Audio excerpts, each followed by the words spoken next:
And Rebel like make a move, and I'm gonna bust a cap. I'm gonna split this dude wig. I'm gonna split bust his head to the white meat, make one wrong move. Hey, what's up, y'all? I'm not in front of my bookcase today because I was moving furniture around. I was cleaning my house, and I just don't feel. The hell am I looking for? My cat and my dog. Oh, sit down. Don't feel like moving my lights and my camera and all that stuff I go there. But I just realized my camera lens was dirty as hell. So now I'm back with good camera lens. So, Rebel. Black Not Blue. Episode 5. Just been having like a little disturbing moment. My shots fired video got flagged by YouTube for not being advertiser friendly. And the only thing I've done in that video that I did in the other ones is that in my tag, I put TV show about dirty cops. So I guess the tag dirty cops is what flagged them, and that's not appropriate for advertisers, because other than that, everything I do in my videos is pretty much the same. So I was very surprised to see that. So looking at you, YouTube. But anyway, it's not like I get paid from YouTube anyway. I don't, I'm not one of those people that have a high watch volume, so I don't get checks from YouTube. I don't get checks from the TV show either. But get away from me. What is with these animales today?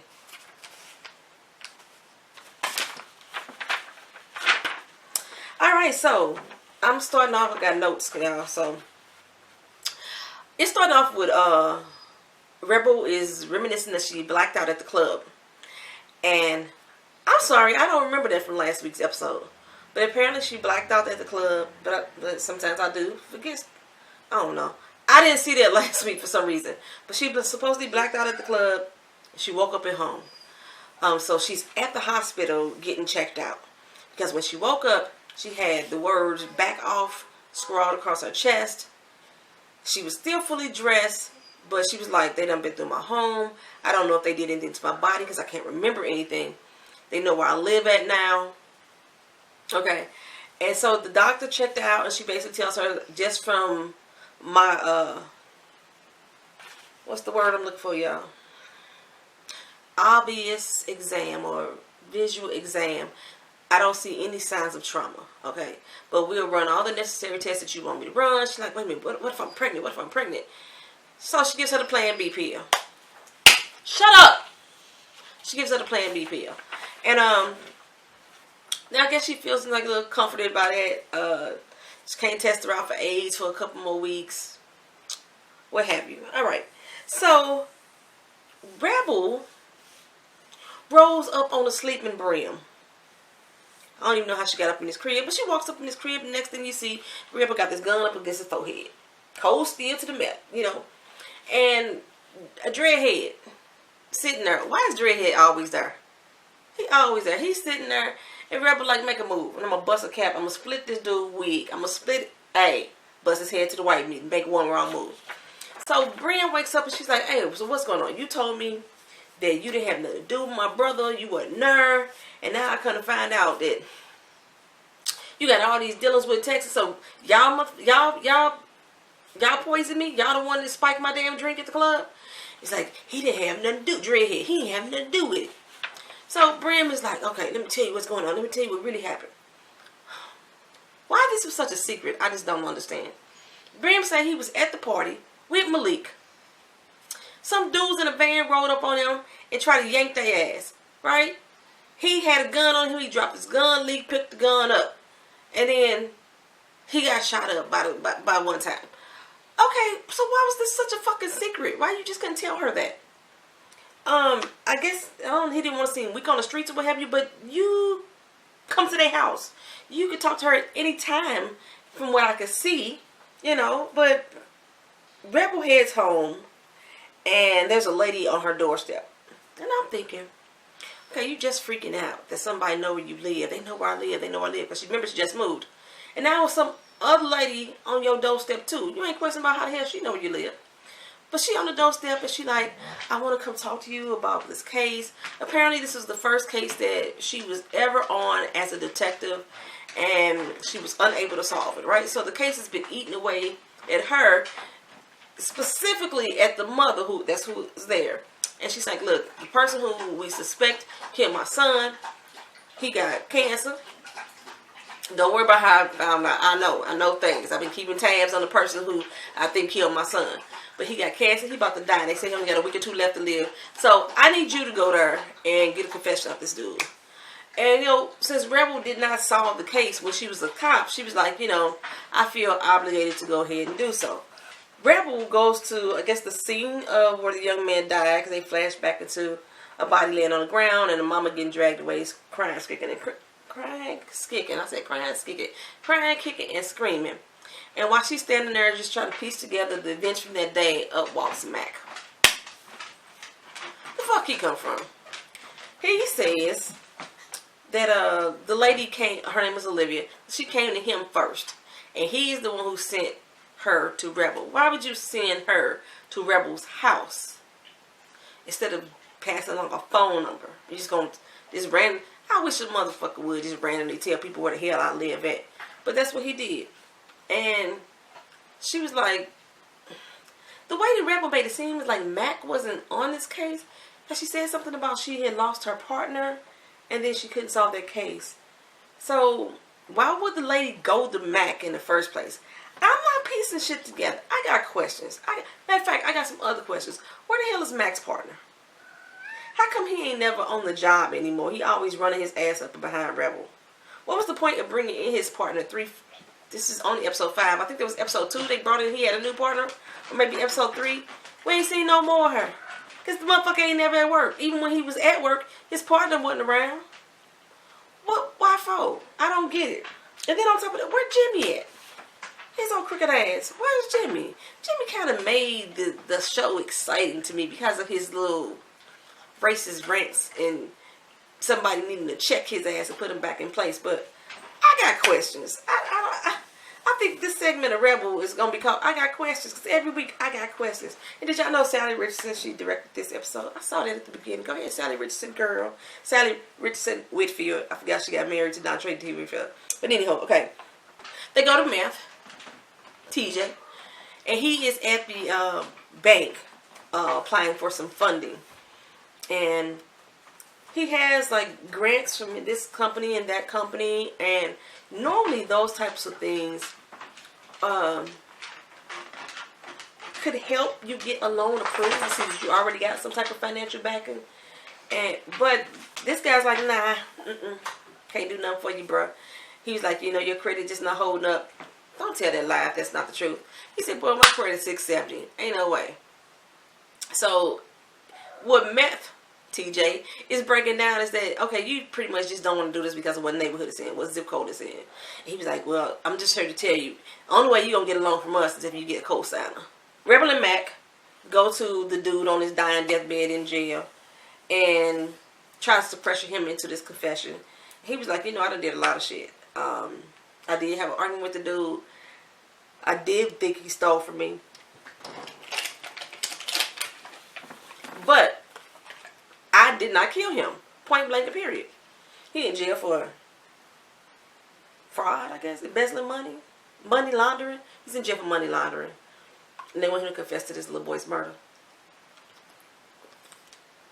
He like, I ain't finna go down for that. And Rebel like, well, she tried to push the Quran on him and his religion. Like, you gonna go to your maker with this still heavy on your heart. You're gonna walk up to the pearly gates full of guilt. The Quran, does the Quran have pearly gates in the Quran? I've never read the Quran. Why do they have mention of the pearly gates stuff? I'm gonna have to check that out. But he like, oh shoot, all I know my heart. He already know everything I did. I ain't gotta confess none to you. So, but only thing he did stand on is that he did not kill this young man, whose name is Kevin, by the way, because I'm gonna have to talk about him some more a little later. Okay, so we go back over to TJ. He at his little spot, and the contractors are like, dude, you can't pay. We walking away. No pay. We walking away. Just, I mean, pretty simple. He like, you got us up here doing all this doggone work. You trying to get us to cut corners and shortchange stuff and give you hookups and deals. Want us to work our butt off 13 doggone weeks in a row, and you ain't got no money in your pocket. You ain't had no money in your pocket to pay us. This was all a setup. Got us to do the work for free. We walking out today. So now your production has stopped as well. So I already sensed that something shady Faye is finna go on with this. I already sense it.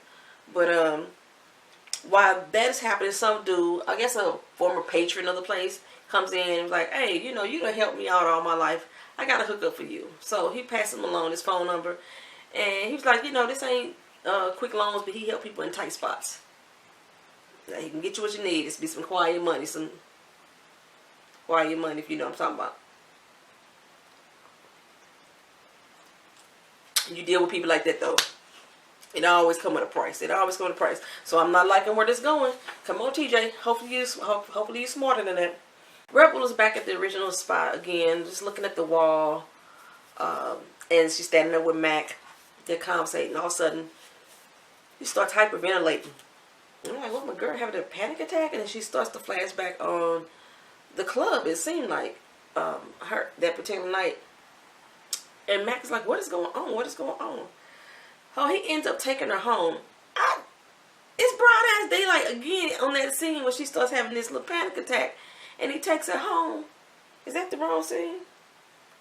Oh no, that's the second time. The first time they were there, she had the little panic attack. The second time, she had stomach pains and he decided to take her home. Oh, Jesus. And the first this shortness of breath, and now with stomach pains. I'm like, what is going on, girl? Are they trying to set us up to make us think that she's pregnant? I don't think she's pregnant.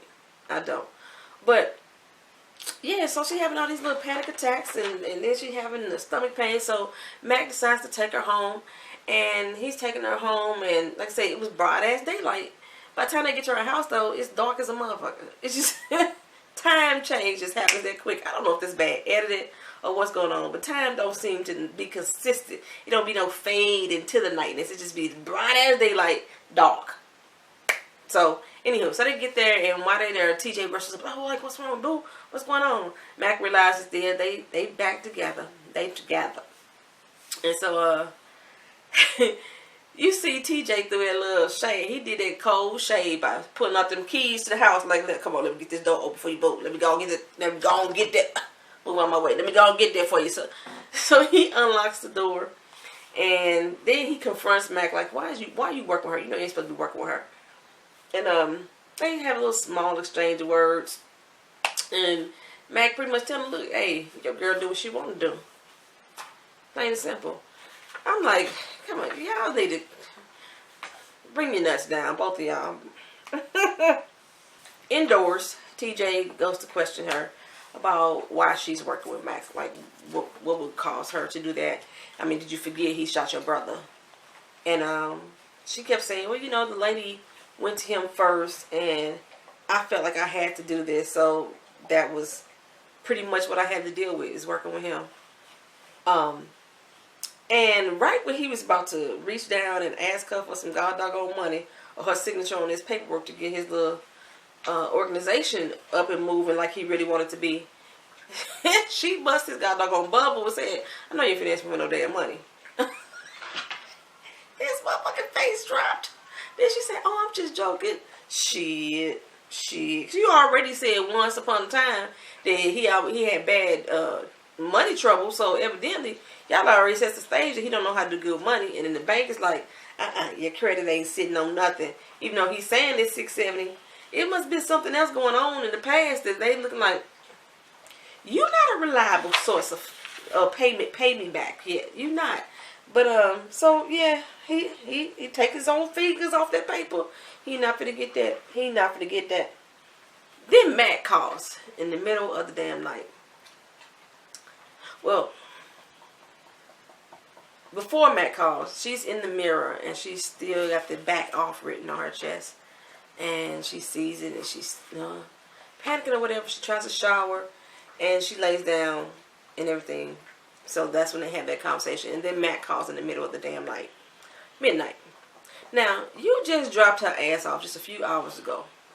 She's sick to her damn stomach. You don't know what the hell is wrong. You saw her hyperventilating, just not too long ago, a day or two ago. You know something wrong with the chica, and you call her saying, "Hey, can you come on and play?" Like, for real.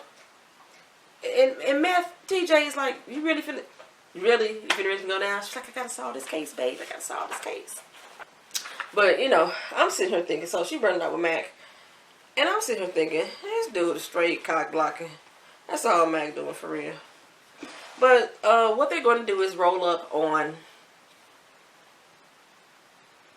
another guy. Because while they were standing out there looking at that wall at the scene of the dude's death, she notices that his artwork has been tagged over. Or the guy who died tagged over that guy's artwork. Now, like I said, this case is supposed to be her very first case when she became a detective. I thought she'd been a detective for a while. And this is still up there? Okay. Ain't nobody else tagged over it again? Ain't nobody else tagged over the dead person stuff? The dude who got his stuff tagged after the guy died didn't re-tag his shit again? I'm surprised. Okay, but okay, that's what they want us to go with. We're gonna go with that. So they roll up on him. She get out the car, and of course the dude steals on Rebel. Rebel, of course, whoops his ass. I was like, look, that's what you get for trying to swing on a girl. But he's a junkie. He's a junkie. And they get him out there, and he basically saying, okay, he explained the beef. He explained the tagging issue. He explained that Kevin was an ass. The guy who died, he was an ass or what have you. Everybody disliked him because he was just a total fucking ass. But he states he did not kill him. Same thing that the dude on the dying deathbed said. I didn't kill that boy. The one on the deathbed was Brian. Yeah. He was like, I didn't kill him. So I'm like, okay, they said, okay, you didn't kill him and the other dude didn't kill him. Who the fuck did? Somebody did it. And so he told him, look, go talk to his homeboy, you know, his best friend. This guy named Otis. They had already went and questioned Otis a few days ago, which Otis led them to the Maceo, which led them to him. So now that Maceo done led them back to Otis. So they go to TJ boxing. He's mad. He's angry that he can't get the money and all the old thoughts and put downs that people have gave him about his finances playing back in his head. And he decides to go forge Rebel's name on the documentation. Rebel comes in, trying to tell him about the case a little bit, but she goes straight to take a shower. And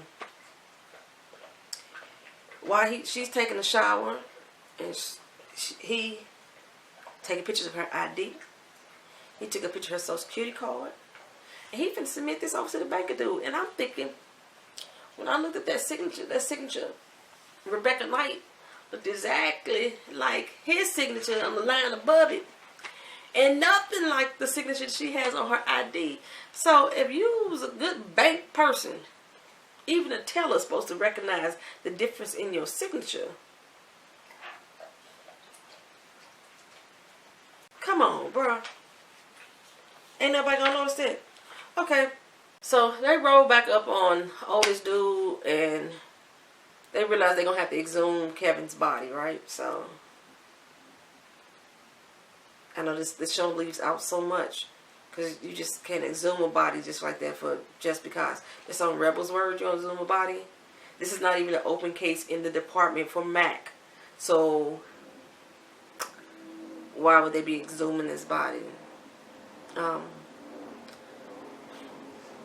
Okay, they exhumed this body though. And they exhumed the body and they found the skateboard. And they found that the skateboard matches the bruising on Kevin's head when he died. So they bring Otis in, they question him. Otis is still insisting, I didn't do nothing. I didn't kill him. I don't know what you're talking about. And what's leading them suspicious to him because Otis pretty much took over Kevin's identity. He took his artwork, submitted his artwork into this school that he got rejected from and went in and Kevin dead now. All the artwork that he's showing is basically Kevin's. And so he looks like a good perp for this job that, you know, he killed this man and took over his identity. He even married to his ex-girlfriend. So, but while he's being questioned by Mac, the ex-girlfriend comes in, all attitude. I need to see my motherfucking husband. Y'all need to let me talk to him. Da-da-da-da-da-da-da. And the cop who let Chena con him out of some paperwork. That same cop was like, nah, you ain't gonna do that. Can't do nothing about that. So Rebel sitting there like, what you so worried about, sis? What you stressed on? And the girl's like, this is all your fault. This is all your fault. So the girl goes to the bathroom and Rebel comes in. Somehow Rebel locks this girl in the bathroom. There was no lock on that inner door. The girl went to the door several times to try to get out. There was nothing but a handle. So I'm not even sure how the door was locked. But they were locked in while Rebel confronts her. Because she has suspicion when the girl started acting a little crazy up front. Something was going on because she was hard pressed about the situation. And so at this point, you know, I was suspecting her too. And yes, comes to find out the girl is the one who killed. I said that with a T. Killed Kevin. That girl was a bad actress, though. She, maybe some more gigs, you know, she'd get her stuff together. She was a bad actress. At least on those lines. She didn't pull those lines off very well for me. But anyway, so yeah, she did it. And I'm expecting somebody to unlock the door from the other side after Rebel got this confession. But no. The next thing they do, they cut and show Rebel, you know, hugging the mama. Because we done finally caught your son's killer. Yes. And how does girl get locked in this bathroom? I don't get it. Rebel wasn't body checking the door. I don't get it.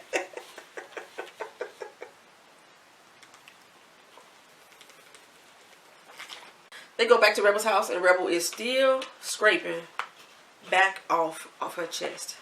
I mean, she got a bristle brush now. She is scrubbing the crap out of her skin to the point that it's raw and red. And I'm thinking, what damn type of marker is that? Even the permanent marker Sharpie ain't gonna stay on that long after all that doggone scrubbing. It's not gonna. You scrubbing like that, sis? You used to work for the police department. You know how to get fingerprint black stuff off your head. You know different ways of doing things. Ain't no way that stayed on your chest that long. What the heck? Okay. That's a damn good permanent marker. But she's scrubbing it off her chest, and then they go out to the veranda, and her and Mac sitting out there chilling. And while they're out there chilling, celebrating the fact that they closed this case finally, and he's asking her like, yo, Ma, what's going on? You've been acting real ill lately, and I ain't talking about, you know, foul to me. I'm talking about ill, like really ill. What's going on? So she finally tells him what went down at the club, and she believes she got drugged, and he like, is anything happened to you? Are you sure? She's like, yeah, I'm sure. Because the doc called. The doc said, hey, you weren't raped. There was no sexual trauma, but you were drugged. So she is like freaking out, right? And I am like really surprised at her reaction. She while they're hugging up, TJ walks up and sees them in an embrace, and I guess he's assuming some shit, you know, whatever. She goes into her house, and now she's double checking the doors, double checking the lock. I thought TJ had moved out because she looked around in a panic. I thought his stuff was gone. But no, she's like in a panic. She's feeling not secure. And I'm like, the way that they have built her character, I am not seeing this. I know sexual trauma or the thought of sexual trauma could be very impactful on your emotions. I know that. I know feeling violated, like somebody's been in your home. I know how that feels. I do.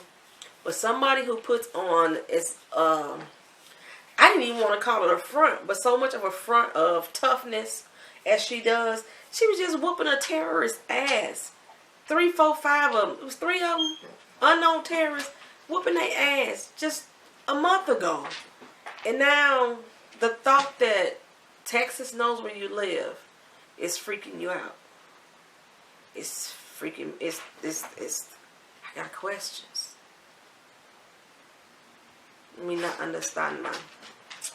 Okay, so, yeah. That is the end of Rebel, y'all. Again, sorry, this is late. Is it late? No, this is Wednesday. It's still late because I should have had it up for y'all this morning. I got so much to do today. Shots Fired, Underground, Greenleaf, and The Handmaid's Tale. All 3 episodes are due to be reviewed or recapped between now and Friday. So, thank y'all for coming back to my channel. Appreciate y'all watching. Peace.